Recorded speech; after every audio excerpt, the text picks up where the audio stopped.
time when I realized how much we had spent on paid platforms in 2022. I decided I was going to find a new platform that was better than what we were using and without that high cost. I spent days online looking at every single different platform I could find.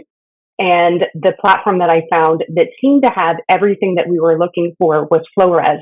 It had the right price. It had all of the features. It wasn't Adobe based, which was really, really, really critical. Adobe based platforms have bandwidth issues. So those are ones I would not look at. So it met every need that we had. It's been great. Everybody on my team that has used it has continued to use it after their first try. I'm regularly hearing internally that it's, from people that it's their new favorite platform.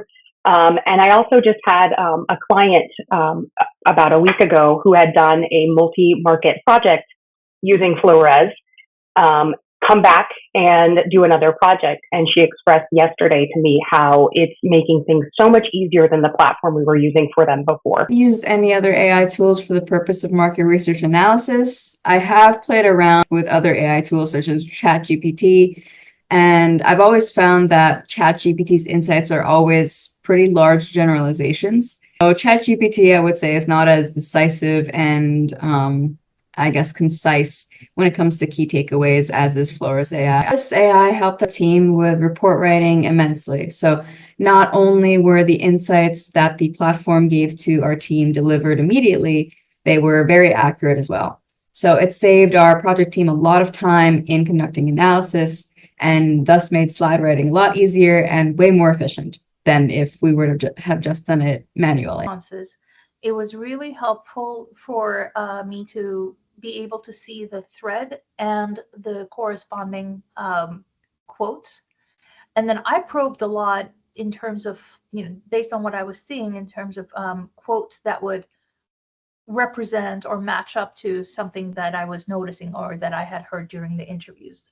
I wrote both a report and a white paper from it.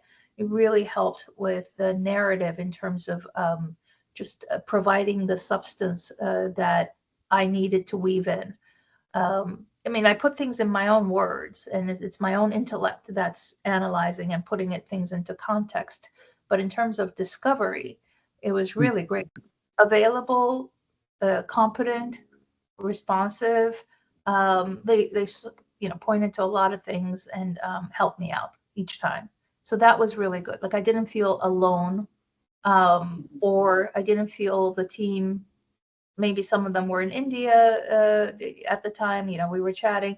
I didn't even feel the time zone difference. Like they were available and helpful.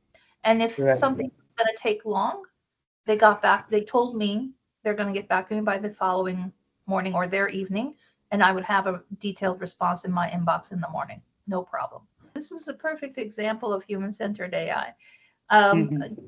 I'm in control and I'm looking for something specific because I have a point of view and I have to, I know the hypothesis, and I'm looking to see if it's verifiable or not. There were some answers just by virtue of the topic, they were murky because they said, yeah, but it was a discussion like that. So I needed to find things that were nuanced and representative. And I knew someone had said something meaningful, and I tried to recall like a keyword. So maybe I went back and forth 2-3 times to find the exact quote.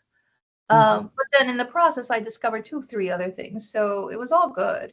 But I very much have to be in the drive. I'm at the driver's seat in the process as a writer, as an analyst. So I don't mind it. It's